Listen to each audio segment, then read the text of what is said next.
All right, good evening, everyone. Good evening. Thank you, Leo. Can everyone hear me in the back okay? I'm trying to do this without a mic. Okay. Thank you for coming to the March, not fundraiser, I almost said fundraiser, March general meeting of the county party. My name is Kellen Lear, I'm the chair of the county party.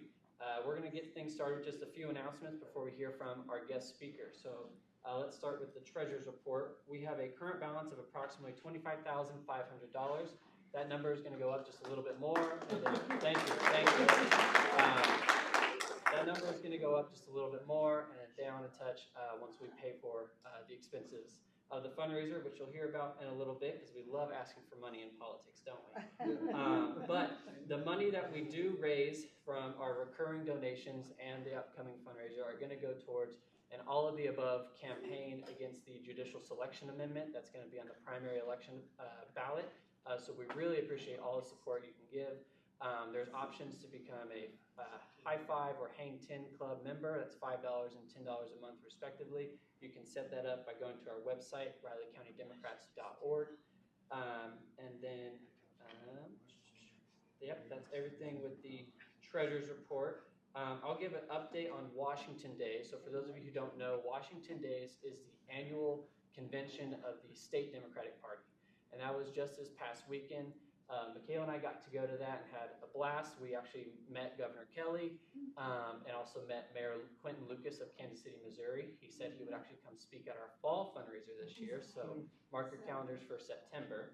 But also, something I got at the convention, thanks to Bill Heatherman, is this lovely postcard. It says, "Greetings from Kansas," and it's addressed to Roger Marshall's address in Florida. So there are copies of this on the table in the back. You just write your message here, put a stamp on it, and send it off to Roger Marshall's Florida address because he's not our senator. Next thing, again, asking for money here. Our fundraiser is on Saturday, March 28th from 5 to 7 p.m. at the Doubletree by Hilton Hotel. This does not conflict with any of the No Kings protests happening that day. Those are all happening in the late morning and early afternoon.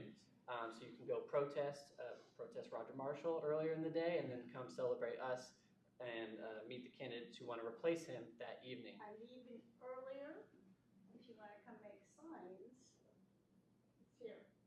With Indivisible? Yeah. Okay, what time is that? I think it's at 9 o'clock. Okay, so Indivisible MHK is making signs in this room at 9 o'clock on March 28th before the protest if you want to join them for that. We have 13 candidates coming to our protest. 4 for U.S. Senate, 2 for U.S. House. Cindy Holscher, Ethan Corson, and Marty Tooley, the 3 Democrats for governor, are coming to the fundraiser. And then County Commission, State Rep, Insurance Commissioner, Secretary of State candidates, all of them are coming to our fundraiser. So you definitely don't want to miss your chance to meet all these candidates in one place. We are asking for people to RSVP by this Thursday, March 12th, because we have to get a head count estimated head count to the venue by this Friday. Reservations will still be accepted after the 12th, but again, we'd really appreciate if you can get it in by the 12th so we make sure that there's food for you when you come. So that is all the information about the fundraiser. If you need to find more information, you can go to our website, Facebook, Instagram, and we send out stuff in our email pretty regularly. So then the last thing I'll cover before we get to our guest speaker is that we are in an even number election year, and in the primary election of even number years, we elect people called precinct committee persons. Their job is to get out the vote among Democrats in their precinct, which is essentially their neighborhood. And the filing deadline for that the filing deadline to run to be a precinct committee person, which you'll appear on the primary ballot, is June 1st. It is free to file. You don't need any signatures on a petition to file. You just fill out a form and then take it to the Riley County Elections Office. They'll notarize it, and it's as simple as that. You'll appear on the ballot and more than likely get elected to be a PCP. Your duties are very important to the functioning of the county party. In November, after the general election, you will be in charge of electing the officers of the county party. And then whenever there is a vacancy for an elected office, so let's say for some reason Cindy Carlin resigns, for example, you would then be in charge of voting on the person to replace her. That's just an example. That's not a rumor, it's just an example. So it's not too early to file right now. It's not too early, but the deadline is June 1st. If you don't file by June 1st and still want to be a PCP, I can appoint you, and you could have 4 people in your precinct write your name on the ballot, and that's another way to get elected. But you'll have to put in a little work to campaign for yourself to get 4 people to elect you, or at least 3 people, and then you vote for yourself. But I have more information in the back on a form that looks like, or not a form, but a document that looks like this. That goes over the responsibilities of a PCP. Again, they are essential to the functioning of the county party, and we need as many as we can get. So with that, I will soon shut up and move on to our guest speaker. You guys probably noticed the elephant in the room, or rather the elephant that's missing in the room. Senator Cindy Holscher could not actually make it in person. I found that out just a couple hours ago because Republican leadership in the Senate is playing games and they messed with the schedule. And so instead of getting out earlier today, they are going later into the evening voting on bills. So instead, we have her campaign manager, who is hiding over there, Maddie, who will speak about her campaign and what she wants to accomplish as governor. But first, I'm going to hand it over to Governor John Carlin, who will say a few words about Cindy Holscher.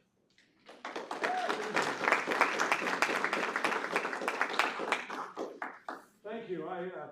I was coming to introduce Senator Holscher, but I got acquainted with Maddie over the weekend because I went to the 2 days of the celebration.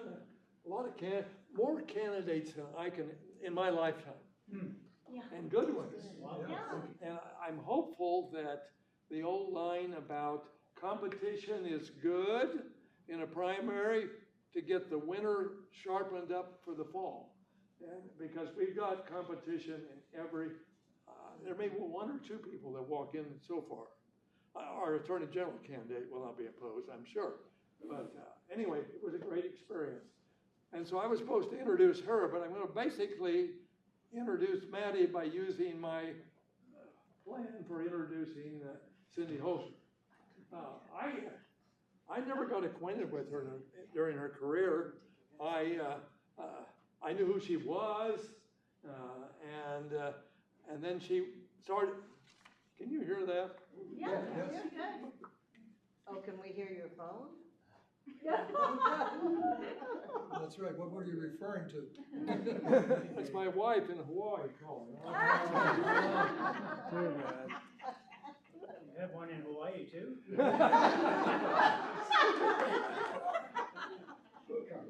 Anyway, He didn't hear We're that. not here to roast the governor.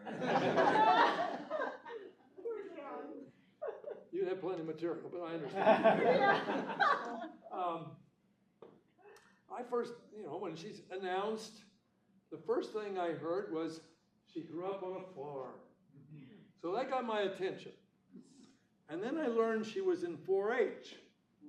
And I consider 4-H one of the best, if not the very best, leadership training for young people. And so that got my attention. And then the more I learned about her, the more excited I got. And so what I would share with you today is about 3 things. One, they raised 3 wonderful kids. And I mentioned that and connected with education. Because she was very active, but raising 3 back to back to back.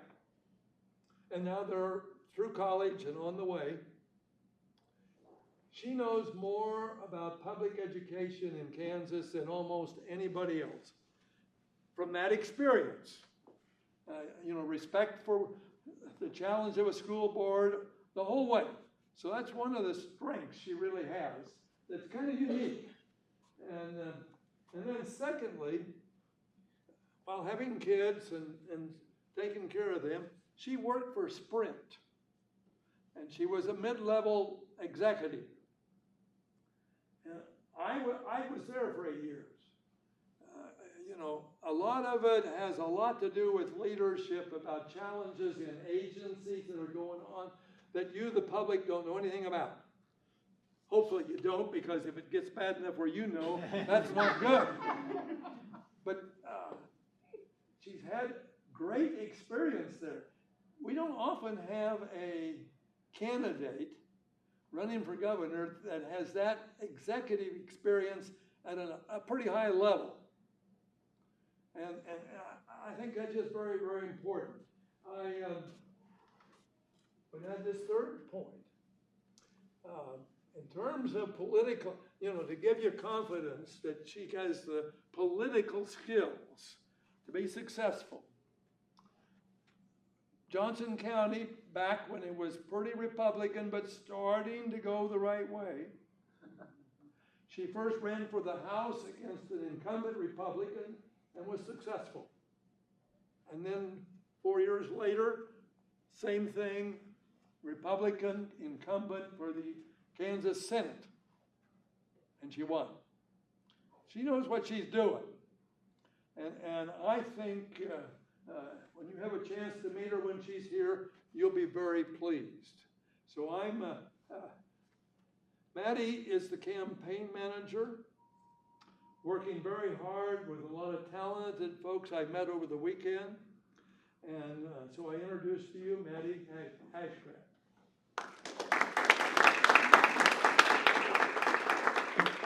Well, I think John just about said it all, but I'll keep talking.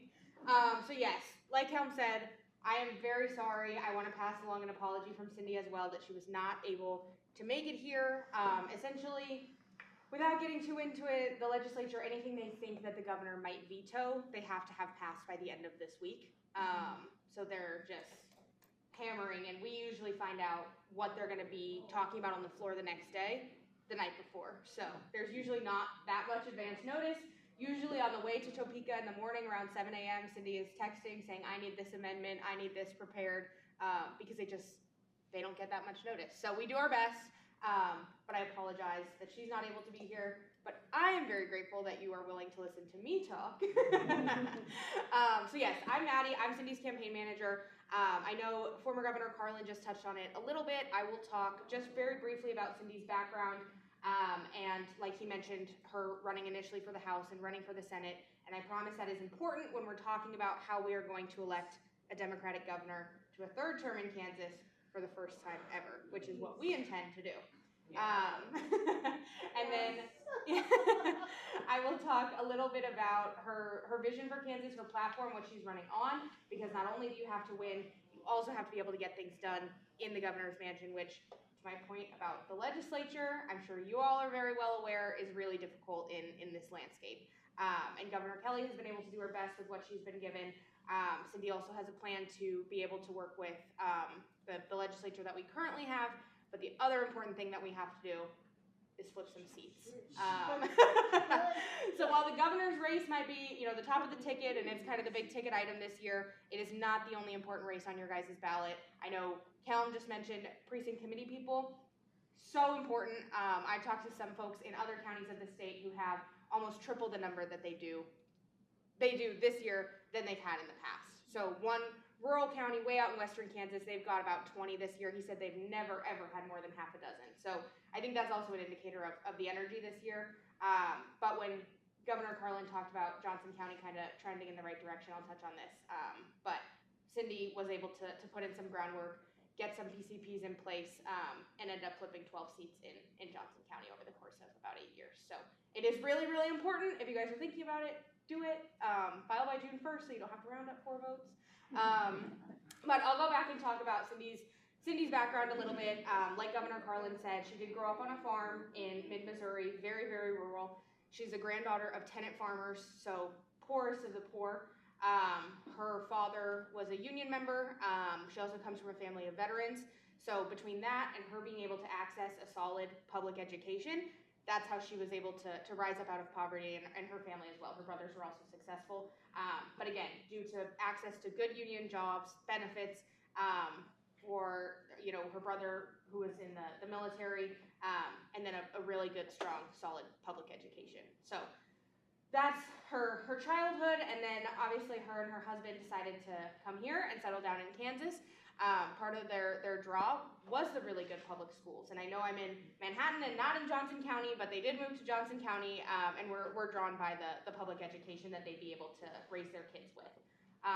So of course, right when her kids were starting school, that's when the Brownback experiment started or was going on.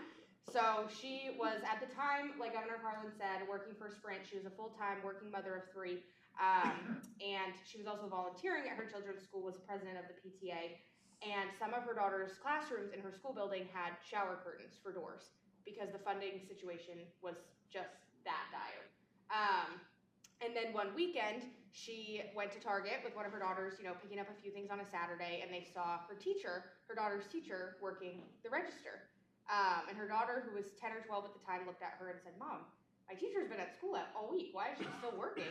And Cindy looked at her daughter and said, "We're in a crisis. She probably has to work this second job to be able to pay her bills and afford to live."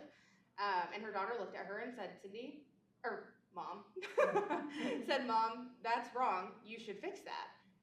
And so that's what first motivated Cindy to run for office. So at the time in her district, her representative was a 3-term Republican incumbent who was effectively leading the charge on a lot of the defunding of the schools that was taking place.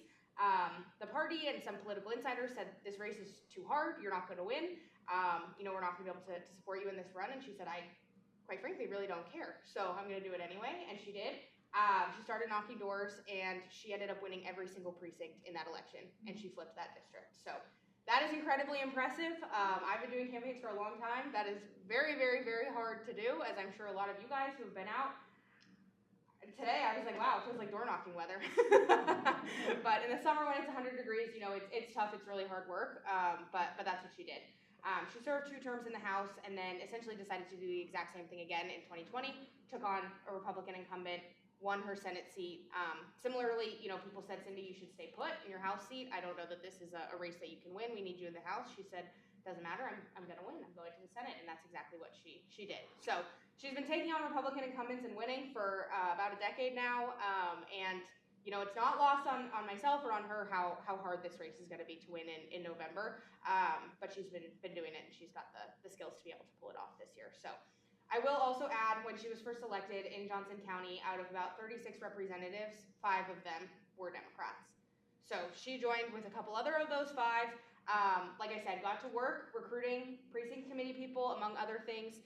And in the course of just 8 years, they were able to flip 12 seats, and then there were 17 Democrats out of 36, which again, it's not quite half, not quite a majority, but that's certainly progress in the right direction, and those are things that we need to be doing all over the state to start heading towards breaking this supermajority. So that's a little bit about Cindy's background, probably too much about Cindy's background. As far as forward-looking, running for governor, like I said, it's not lost on her how hard this race is going to be. 2026, I know it feels like we say this every single election, but it's one of, if not the most consequential elections of our lifetimes, and I think that's particularly true in Kansas and when we're looking at who is running on the other side. I think with the national political environment and the current administration in DC, Democrats have a unique opportunity to pull off some historic wins this year when we have the right candidates on the ballot. So Cindy essentially intends to take what she's been doing in Johnson County and flipping some of those seats and do that statewide. So public education is obviously huge. In Kansas, we have a legal obligation to fund our schools to a certain level, and they haven't been properly funded since 2011. So while we've made some progress, we are not where we need to be, and it's work that can be done, but it's difficult. So that's a big one, fully funding public education, and that translates to everything else, right? Setting up our kids for success, making Kansas a place where people want to stay and raise their families is good. That's good for our economy. That's good for everything overall. It's good for the state. So public education, expanding Medicaid is another one, something that she's been working very, very hard on in the legislature. They actually have passed it, but then it's gotten shot down in the opposing chamber, and they haven't been able to pull it off. So expanding Medicaid, and Medicaid is something that people in Kansas we're already paying into it, right? So we're leaving money on the table every year that we don't do it. So we need to fully fund education. We need to expand Medicaid. Our farmers are hurting right now, whether it's tariffs or supply chain issues or any number of other things, quite frankly, that the federal government has screwed up. It's affecting our farmers, and something needs to be done. The water crisis is also on that list as well. So like Governor Carlin Carlin said and I mentioned, she grew up on a farm. She knows what it's like to get up at 5 a.m. and do farm tours before school. She understands what it's like when fertilizer's too expensive, when your family's already pinching pennies to buy groceries. Those are all things that she understands, and it also is something that allows her, you know, when we go out to Western Kansas or she's talking to more right-leaning folks in more rural parts of the state, it brings down kind of the initial barrier, right, of a Democrat coming in from Johnson County and trying to tell them what's best for them. And it allows to move past those differences and get into conversations that are really productive about real solutions. And that's really important, not only to winning over voters in November, but again, in being able to move the state forward and to pass policy that actually helps Kansas instead of hurts it, which it seems like that's what our legislature right now is focused on. So those are a handful of policies. I'm also happy to answer any questions. Go ahead. So, somebody very close to me is Governor Kelly's press secretary. He was my son's significant other for quite some time. We know that Governor Kelly is promoting Evan Corson. I am absolutely behind Cindy. Can you address that issue? Yes, I can. And thank you for bringing up, I know, what did you say, the elephant that's not in the room is Cindy? That's another elephant in the room. I am going to bring it up. No, I appreciate that. And again, to kind of call back to what Governor Carlin was talking about, you know, iron sharpens iron. I do think it's good for Kansas that we are having so many strong primary candidates running at every level, right? And I think that's true for the governor's primary as well. Cindy has called the other candidates. She jumped in first and welcomed them to the race. The more the merrier, and ultimately voters are going to decide who they think is best to take on one of these GOP extremists in November. But I do appreciate you bringing that up. I mean, like I said, I'm totally behind Cindy, but No, I it's know. obviously something we are going to have Yeah. to look at. So I can't speak to Governor Kelly. I can't speak to Governor Kelly's decision-making process because I am not Governor Kelly, probably for the best, for her sake, not mine. But I will say, you know, her and Cindy have had a couple of disagreements about some bills in the legislature. Nothing too major. Again, you know, Governor Kelly has done phenomenal work over the last 8 years. Better work, quite frankly, than anyone on the other side would have done, as we all very well know. But there have been some disagreements in the past, and like I said, I can't speak exactly to her decision-making process, but she's free to support who she would like to support, just like all of you are free to do the same. And I will add that, obviously not Kelly, but Cindy does have over 150 endorsements from, including former Governor John Carlin here, which we're very grateful for, and other current and former elected officials, community leaders, religious leaders, wide variety of folks across the state. And like I said, Cindy's my choice. I appreciate that. You know, there's obviously an elephant in the room that our governor, who we love. Yeah, and that's the downside of primaries, right? But That's hard. yeah, and that's a good segue to talk a little bit about kind of the campaign and where we're at. So we have raised quite a bit of money, over 93% of which has come from within Kansas, over 6,300 individual contributions, which is not a small number in my opinion. So we're, you know, continuing to ramp that up heading into both the primary and the general election, hopefully. And then we also do have, you know, hundreds of volunteers across the state. I will say, you know, the people on the ground, what we're hearing from them is that they want people who can win and who can deliver results. And in my opinion, that's Cindy. I think her background speaks to that very well. She is also the most successful member of the legislature on the Democratic side in terms of getting her sponsored bills passed, which again is no easy feat. And those are real bills that make a real difference, not, you know, new license plate designs, which do come up pretty often. So in addition to winning those really hard races in red districts, she's been able to navigate this really tough political environment in the legislature to get her legislation passed. Obviously not everything, right? We still haven't fully funded our schools. We still haven't expanded Medicaid, but we were able to achieve statute of limitations reform for survivors of sexual violence, which was a long time coming that people just didn't want to touch. She was able to bring the Purple Alert system to Kansas. She was able to close some loopholes out in eastern Kansas where corrupt police detectives were able to take advantage of folks in minority communities. So like I said, lots of really, really impactful bills that quite frankly seem like common sense and shouldn't be partisan. She's been able to get a lot of that stuff done. And again, it's just another skill set that she'll bring to navigating that as governor.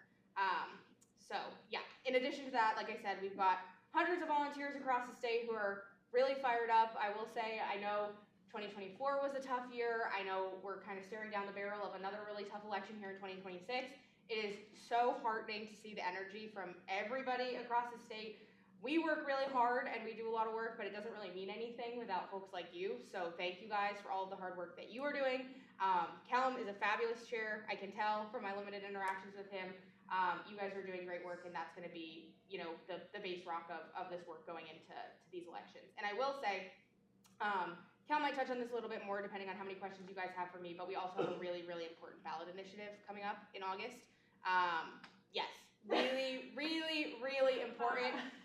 So I know it feels like there's always something, but there's a lot going on this year. And, you know, I know Governor Carlin mentioned Washington Days as well. The energy there this weekend was fantastic. People were there from all corners of the state. People are really, really excited to get to work. And that's ultimately what we need this year. So that's all I've got. I will shut up, but I'm happy to answer any questions about Cindy, about the campaign, about how things are going, anything at all. And can you address the judges? Yes. Thank you. So there is a Because ballot. that is- Yeah. So there is a ballot initiative on the primary ballot, which I think is good. Again, we have all these primaries that are going on. I think that's going to bring a lot of Democrats out to the polls who will also vote on this ballot initiative. I think there are people who are going to come out for the ballot initiative who will then also vote for Democratic primaries. So ultimately, at the end of the day, both things happening at the same time, it just needs more Democrats at the polls, right? And that's going to be great for selecting the best candidates in August, and it's also going to be great for priming them to turn back out in November so that we can focus on flipping some of these Republicans and independents across the state. So, with that being said, this ballot initiative essentially would change the way that our judges are selected and placed on the Supreme Court. I don't know how many of you were following what happened in Wisconsin last year, where Elon Musk poured tens of millions of dollars into that Supreme Court election. Thankfully, unsuccessfully, but it was no small feat to overcome that amount of money being poured into a race like that, and we don't want that happening here in Kansas. I think I talk about the legislature. You know, obviously we're working really hard to win this governor's race. Our courts are another really, really important check. That's something we're seeing at the federal level too, and we need to kind of protect the integrity of the courts. Another concern is obviously the ballot measure in 2022 that protected a women's right to choose and access to reproductive rights here. If this amendment is passed and our Supreme Courts kind of become politicized, a concern is that they will then try to kind of renege on the will of the voters and attack women's right to choose as well. So what Cindy's been saying is if you voted no in August of 2022, you need to come back and vote no in August of 2026. Yes? Actually, speaking of that, so I heard Senator Mike Thompson attempted to introduce a resolution, 1623, about trying to put the constitutional amendment of abortion back on the ballot. Is that going anywhere? That is a great question. I have not heard about that, but I will find an answer for you and I will follow up with you. Okay, it popped up on the Kansas Reflector today, but how Okay. it did it was very sneaky because it doesn't say anything. It's about equal rights to the unborn, and I'm told Yeah. that he's being really sneaky about it, trying to hide it. So any of the people in the house aren't aware of it. Yeah, so I will say a lot of Senate and House leadership is running for statewide office this year. When they're running for statewide office, they can't raise any money from lobbyists and PACs during session. So that's why they are rushing session so that they can get out of Topeka and back to raising money from their corporate and lobbyist donors. So I think it's twofold in that when session is cut short, obviously, we don't have time to get anything good done, but it also really limits the time that they have to get anything bad done. So like I mentioned at the beginning, anything that they anticipate being vetoed by Governor Kelly has to be passed by the end of this week. So if it's not done by this week and Governor Kelly vetoes it, it's essentially dead. I'm glad to hear that Cindy has a priority of securing good funding legally required funding for public schools. Yeah. How does she intend to address the challenge of funding schools out of property taxes in poor counties? Yes, that's a really good question. I think there's a lot of things that we can do. The school funding formula, which is on, it expires every decade, is up for renewal in 2027. So that is part of this, is that the next governor will be the one that does the next school funding formula that we'll have for 10 years. So I think there's some things that can be done. Does that formula have always as a base property tax revenues? What's in the base of That's a the? good question. It's a complex formula. Yeah. So, I'm sorry, go ahead. I can also get you the answer to that. I don't know off the top of my head. But what I will say is when the state does not properly fund education, schools are still effectively legally required to spend that money, right? So the burden, it doesn't mean that the state's saving any money, right, by shortchanging education. It means that they're shifting the burden onto local districts to cover the difference, and then local districts do pull from their property tax coffers. So that's where a lot of that is coming from, is that additional burden on the local districts. That's where most of local districts' money comes from, right? So that's where they have to pull from. I can get you an answer on the formula. Like I said, it is very complex. I don't know off the top of my head. But part of that is if we are able to fully fund it at the state level, it will alleviate a lot of that burden that is placed on your property taxes at the local level. So that is part of it. There needs to be something other than property tax at that bottom level. Yeah. To get it equal. And part of that is, Kansas has a lot that we could be doing that we're not doing, right? We're number 4 in wind production. We could be number 1.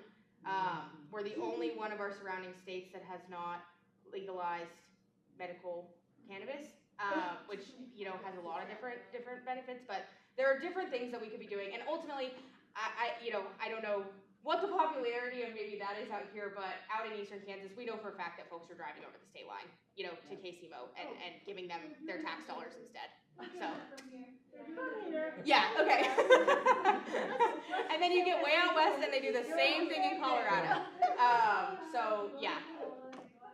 That's part of it, is that there are a lot of Kansans that are spending that money anyway, and that tax money is going somewhere. It's just not going to Kansas. So that's something that we should prioritize and take advantage of too, because to your point, when we can unlock some of those new revenue streams that our extremist legislature has been stalling for whatever reason you want to pick of theirs, it's just money that we're leaving on the table. Like you said earlier, John's the been strength- promoting it for a long time. the strength of those schools is what attracts new people. Yeah. So if you have not enough people living in some of these counties, you've got to get better schools. Yes. And that's how we keep our communities growing. That's how we keep kids raised here, like I said, that want to stay here and raise their families here. They also pay taxes. Yeah. And people want to visit. It's, a variety of different things, but yeah. There was an article in today's news that the legislature is attempting to pass a plan to eliminate taxes on property and make the entire state's income from sales, which clearly is going to hurt lower income families. What is her status on that, if she's even had an opportunity to look at it yet? Yeah, absolutely. So I don't want to get too wonky here, but I think, and there are competing things here, right? We know that working Kansans are struggling with their property tax bills and that they have skyrocketed and that money's not going to our schools. We also know, yes, that relying primarily on income or sales tax is regressive and hurts low-income communities and should not be acceptable, quite frankly. I think we, and what Cindy always says, we need to make sure that people are paying their fair share. And when we're relying on things like sales tax, folks at the top are not. So I can give you that as kind of her policy position there. I don't know that that's something, like I said, that the legislature, I might be being too optimistic and naive, but I don't know that that's something they're going to be able to get through in the next week or two. But that is absolutely a concern because we're also seeing, on top of things like that, where we're placing regressive taxes on lower income and minority communities, what we also see is that those communities aren't getting any of that money back, right? I think in particular with a legislature that is so averse to spending anything, even when we have the money for it, that's a concern, is that we're, putting an unfair burden on some of those lower income communities, and their communities are not seeing the benefit of any dollars coming back. And that's true in the rural part of the state as well. Yes. So the state has been spending in a deficit for the last couple of years, and we talked a lot about property tax relief in the state, but I have a feeling we're gonna have to raise taxes, whoever the next governor is, they're gonna have to raise taxes somehow, because we're projected to be in the red in fiscal year 2028, I believe. Is Cindy, as governor, prepared to do that and to deal with the political repercussions of it? That is a really good question. Sorry, I'm a poli-sci major. No, so you're gonna get that's great. I was one too. That's a really good question, and I'm going to be 100% honest and say Cindy would probably have a better answer than I do. But I think, in short, what I will tell you is that she is prepared to do whatever is necessary politically to make sure that our schools are fully funded and that Kansans are taken care of. And again, there's a balance of what services do we need, how do we fix our roads, how do we give our kids the best education, and how do we also make sure we're not pricing people out of their homes. So there are challenges there, but there are some options for targeted property tax relief, whether it's veterans who are living on disability, or seniors who are lower income, or lower income families. There are some options there, but I think it also comes back to what I said earlier about unlocking new revenue for the state, and making Kansas a place that's growing.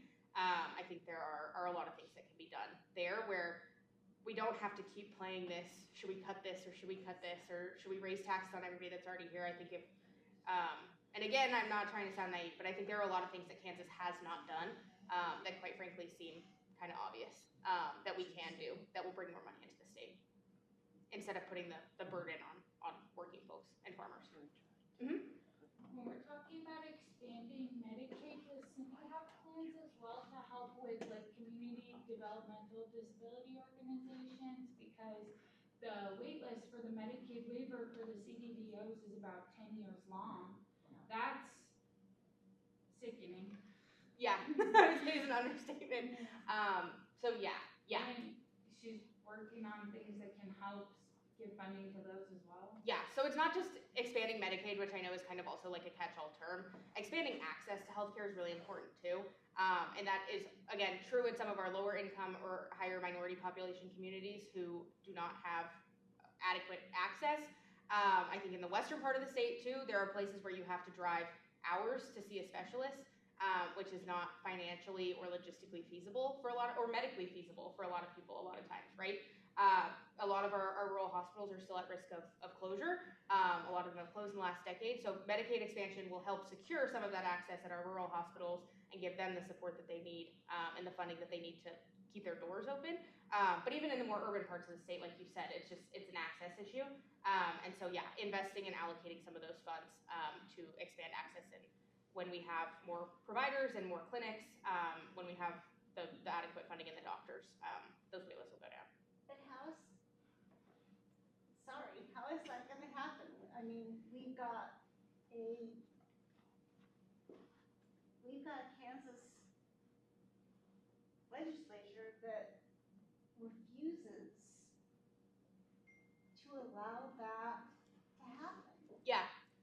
Step one, They like Democrats. I was gonna say step one is flipping some seats. Oh, no, I mean, Which I know is easier said than done.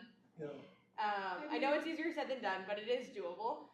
So part of it is making strides to break this supermajority. I will say, from watching the legislature this year while Cindy's been there is also a really interesting dynamic. You know, there really aren't moderates left, but you do sometimes see an interesting coalition of folks, folks on the GOP side who think this is not extreme enough, and so they vote no, and Democrats who think it's way too extreme, and so they vote no. So there have been a lot of things this year that have passed the Senate, 21-19, 22-18. So, like I said, Cindy has been kind of navigating those environments for the last 10 years and knows how to do that. I'm not saying she's a miracle worker. Obviously, like I said, is a lot easier said than done.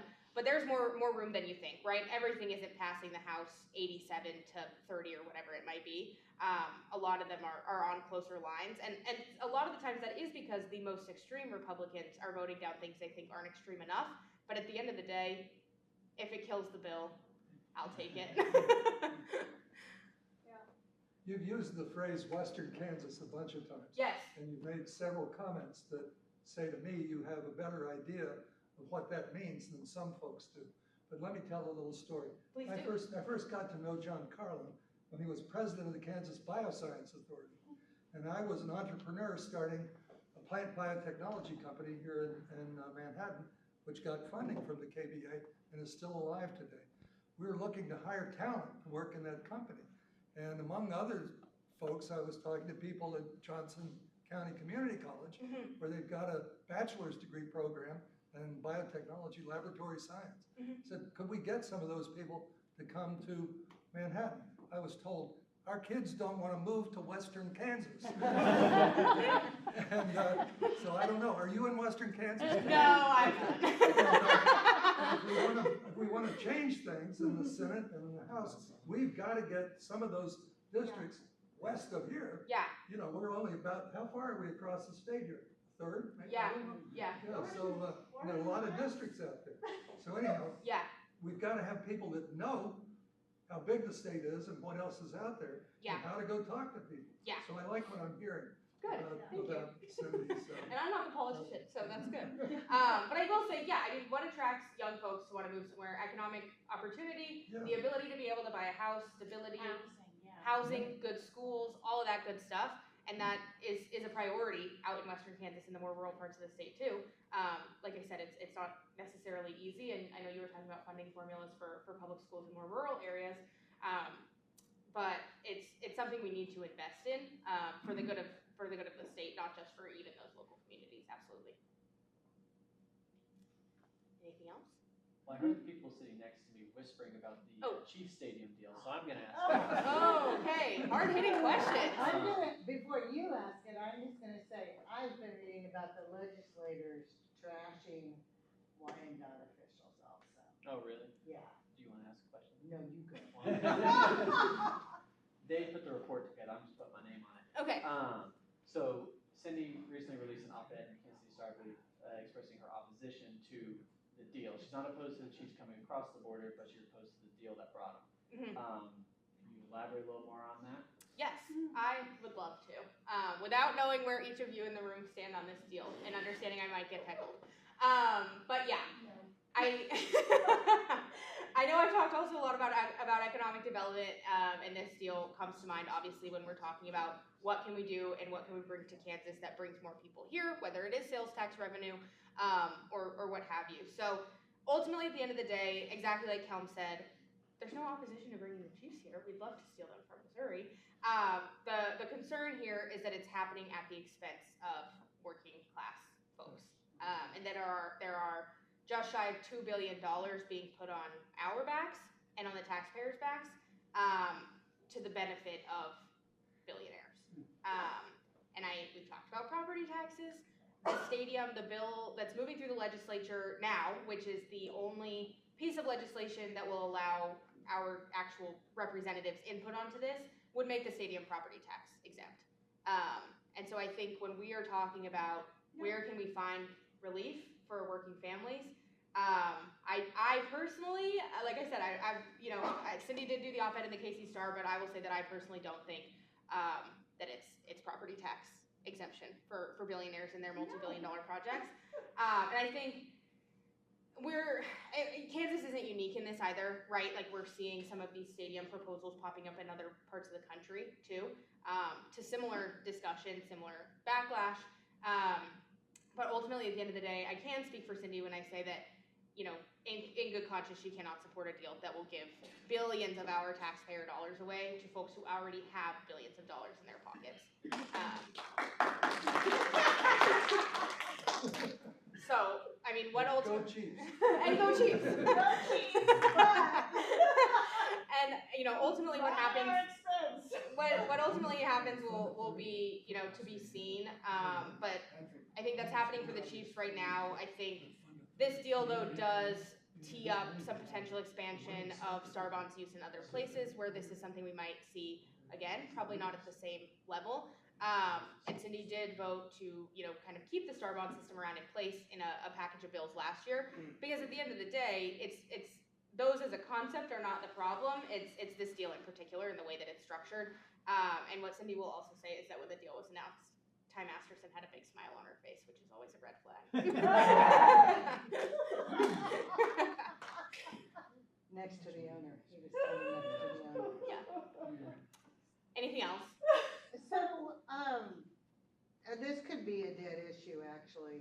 What's going on with data centers? Can we not require, I'm in the Sierra Club on the board. Okay. And I don't understand why we can't just say to them, well, I don't want the data centers anyway. But if you have to have it, then you are responsible to produce your own green energy. And we're not gonna charge the people anymore. Build a solar farm, put up a wind farm, but you are gonna have to be responsible. The people are not going to pay for that. Not to mention, we won't even go into the water usage. Yeah, well, that's a really good question. You should call your representatives and ask them. I do call them, Okay. they don't answer. But ultimately, I mean, Yeah. you're right. Representatives, Um, say something. And I think that's another thing. I mean, yeah, debt issue, I think, like I said, I don't think there's any concrete movement on any specific projects right now in the legislature. Somebody correct me if they know that I'm wrong, but I don't think there's anything specific moving through right now. I don't think they're gonna get anything through by the end of this session. Related to the data center. Yes, but yeah, for any specific projects or general approvals or anything, there are no bills on our radar, that are data center related. They have just butchered the environment. Yeah, so I will say, for what it's worth, that won't be happening at the state level this year, as of right now. Some of that happens at the local level too, and I will say that is another example of something that has really just exploded in the last year.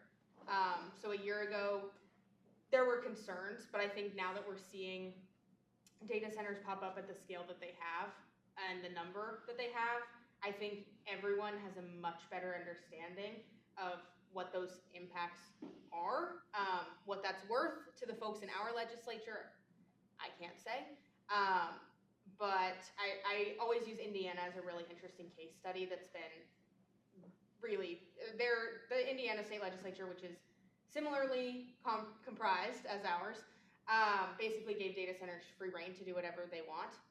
And it has had very, very devastating effects on the economy, on local communities where, they're physically putting these buildings, and also on costs. People's energy costs have skyrocketed. But there's also been a lot of red states that have rebelled and said, or mostly cities or counties, and said, no, you're not putting that here. Yeah, and so The some of it people- is, The people are. some of it is fighting back at the local level too. Some of that is coming to city councils and county commissions for approval. The best answer I can give you, which I know is not a good one, is I don't think that the legislature is doing anything with that this year, and to just keep an eye on what's going on at the local level and be loud if that comes to your town. Yeah. Pivot you off the issues towards the campaign again. Great. So, what tangibly does Cindy have in mind as her campaign plan? How will it include the county parties? How does she picture the fact that since we have so many people running, how do we get synergy from this? What should folks be planning to do between now and July? Yeah, that's a really good question. I will shout out Cal and say the best thing you can do is stay in touch with your county party, in particular in this county, because you have a really strong one. I will say a lot of the county parties are not taking sides in the primary. That's, again, just the nature. Let me ask it differently. Okay, What should people actually do? Put it in real terms. How are we gonna actually win something? yeah, Not Cindy. How are we gonna win something? Democrats. you're gonna stay really involved with your county parties. You're No, going. that's not good enough. Oh, Tell us what Cindy wants really being. Bill. I'm not done. I'm not done, Bill. I'm talking on behalf on the state. Great that right No, now you're is good. so Yeah, good. yeah. But what should people actually really do? I get this because I'm we have asking two her. good I'm asking people. her. I know. Sorry, as a campaigner, I have to say, get involved with your campaigns, your county parties. But talking to your neighbors, talking to your barber, talking to the person at the grocery store, talking to every single person that you can, that they know there is an election coming up. I know we are in an even year election, but it is still a midterm. Turnout is low. We also have an August primary, the ballot measure. Turnout is low. I will tell you that both our campaign, and I'm going to take a risk and speak for Ethan Corson's campaign in saying that we are gonna be campaigning all over the state. We're gonna be investing a lot of money to turning out Democrats in this primary. And I know that the courts, the folks working on the courts amendment are gonna be doing the same as well. So, get in touch with your local campaigns, but talk to your neighbors, knock doors, make calls, do what the campaigns tell you to do. Isn't there a correlation between whether a voter comes out for a primary to vote and whether they show up for the general? Yeah. I think there's a Primaries, pretty they'll vote large. in general. Yeah, people who vote in primaries vote in the general, but I will say we did not see that in 2022. It dropped off dramatically. So it is a big, obviously, presuming whoever wins the primary, at least in our longer term plan, it is really, really, really critical that we don't let those people drop off again. I mean, this is the first time in a long time that we've had a primary. And what that means is nobody knows that it's coming. For a Democrat. Yeah. I mean, this is not something that is normal here. Yeah. And I'll kind of piggyback on what you were saying. You guys should get involved with your county party, not to. Have we said it enough times? Well, because the campaigns, the big campaigns are gonna funnel through us. Cindy and Ethan are gonna give us campaign literature for our volunteers to go knock on doors for them, especially after the primary, whoever wins the gubernatorial nomination. They're gonna give us all that literature, all the talking points, and our volunteers are gonna be the ones who knock the doors and make the phone calls. So Yeah. definitely get involved with your county parties. Yeah, and I will add, last thing on this note, I have worked on campaigns in a lot of different places. I've seen a lot of things that don't work well. When you say synergy, I've seen severe lack of that a lot of times, and it's counterproductive. So exactly what Kelm said. I've been trying to connect with as many of the county parties that will pick up my phone calls, which is most of them. You guys have fabulous ones here. And, you know, obviously post-general, coordinated campaign, post-primary, that's a different story. But I've also been talking with some of the CD leaders and talking to different folks about what has and hasn't worked well in the past and taking feedback from folks on the ground. Like I said, I've done a lot of campaigns in a lot of places. My main critique is usually that everybody ramps up and builds this crazy statewide ground game, 6 months out from an election, runs it into the ground until election day, and then tears down and disappears, and then comes back and does the same thing 2 years later. And I think that's a waste. It's one of my pet peeves, and it's one of the things that in the campaigns that I run, I try to avoid. So I've been talking to and listening to folks on the ground too about what has and hasn't worked well in the past, what support we can provide to augment their efforts because they know their communities best. Like he asked, I'm not in Western Kansas, but I know that the folks out there are doing really, really great work, and I want to augment and supplement it. In addition, obviously, we've got our own targeting, we've got our own voters that we're trying to reach, but not stepping on any toes and working together. There's a publicly available document online that names all of the precinct committee persons in the state. And you look at all of these positions, at least half of them are empty. They're not there. And so if you want to get more people knocking on doors, get somebody to be precinct committee person. Yeah, you can also recruit PCPs, become a PCP, Yeah. Right. run for city council, So I'm gonna recruit put my- somebody to run for I'm city putting my council. name in. Okay, And Tom knows that there are other people here too who Yeah. could do that maybe. And I don't know how many, I don't even know how many precincts we have right here. Yeah. What the boundaries are. We have a little over 60 precincts in this county. When I started, we had 24 PCPs across 20 precincts, and there are 2 PCPs per precinct, committee man and committee woman. In my time, we've appointed, I'm gonna do some quick math here, 15. We are up to 39 now across 25 precincts, I believe, which is more than the Republicans. When I started, they had 12 more PCPs than we do, and we now have more than them. But we gotta hold on to that, which is why you need to file and run to be a PCP this year. Yeah, but I will say the thing to keep in mind is that this is an odd election, and the average person, I know everybody in this room is gonna vote, the average person probably doesn't even know that certainly doesn't even know that there is one. So anyone and everyone that you can talk to them. Cindy's not gonna be running against Laura Kelly.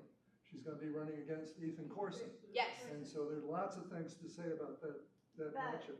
Ethan is the person that Laura, But I'm gonna say, so what? well, Exactly. me too, And, because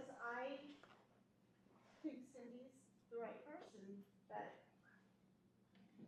that, Yeah, okay, we can take, it's a problem. yeah, one more, last question.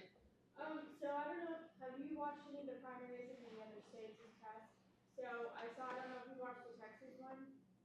So I know that, like, for example, James Talarico, like, he came out of nowhere. He went from being a state representative, now he won his Democratic nomination for the US Senate. Has she gonna take anything out of his playbook? Because he seemed like he flipped his House district in Texas, and then it looks like more likely he's gonna flip this seat in Texas. Is there anything that she's doing that he's doing? Because what he's doing is work. I mean, she also flipped her House seat and her Senate seat here in Kansas, but I will say, Texas is uniquely and famously really hard to strategize in. Like, it's just a really unique and unpredictable state. But I think what we're seeing, and I think this is true in 2025 too, with some of the big Dem wins last year. I think one of the biggest takeaways is, what are we messaging on, right? Like, we know what problems people are facing, and I think Democrats have used certain messaging in the past that hasn't maybe worked as well as we thought it would, but I think messaging on affordability, messaging on real solutions to address those problems. I think Cindy, as somebody who, like I said, has flipped those seats, and, you know, with strategic acumen in that way, you know, it wasn't a fluke or a one-off, she's flipped those seats, and she's been able to navigate in the legislature and deliver and get real things done in a red state. So I wouldn't say maybe they're all too different in their backgrounds, but I think in the messaging is where a lot of it lies, and connecting with folks, listening to folks, and actually talking about things that they really care And about. she has experience being in the Senate. Okay, Kellen's gonna cut me off. She doesn't. I was gonna say one thing on messaging. Okay, I would like to see Democrats own their stance. Stop being so trying to get along with everybody and stand on it. We are in the morally correct position. If we have to do this biblically, like Talarico did, stand on it. We can use the Bible. If we have to do it in terms of individual freedom, stand on it. We are that party. And I would just like to see messaging that says, yes, this is what we believe. And stop trying to hem and haw and get other people to like, and not offend people. Stand on the position, own it, take the feedback or take the attack and just be like, I'm not changing. This is where we are. Because this is the correct place to be. And just, that's it. That's my only thing. I like Cindy, I know she's gonna do that, but still, like, just across the board, own the fact that we are in the morally correct position. We are the people who are holding up American values. We are the people that are holding up the values of Jesus, which is why Talarico won. We are the people who are fighting for the people. That's us. Stand in it. Own it. When you talk to your friends, own it. Don't let them back you down on it. When you talk to your neighbors, own it. That is the thing I think that people really, really want to see from Democrats, is owning where you are morally and not being afraid. That's it. yeah. There you go. That's my pet And I will say, I'm gonna stop talking now, but I will hang out for a while if anybody wants to come talk. I also will have a sign-in sheet if anybody wants to sign up to stay in touch. I'm happy to give out my email as well, so. That's all I've got. Thank you, guys.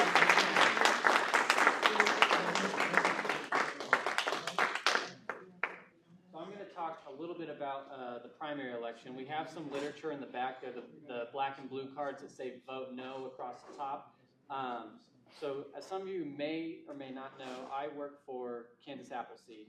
I am not representing them here tonight, though. Just want to make that clear. Don't want to violate any laws.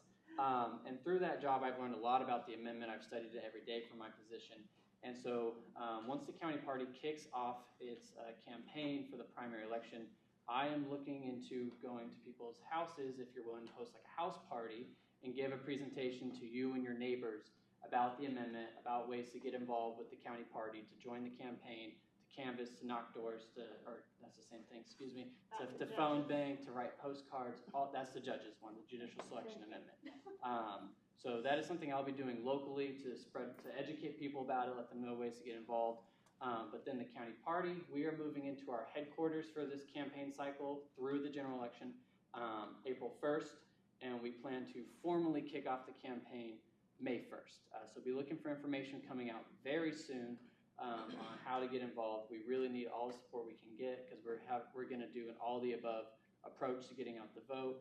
Like I said, knocking doors, making phone calls, text messages, postcards, op-eds. We're looking for people to write op-eds to submit to the Mercury about this issue, all that stuff.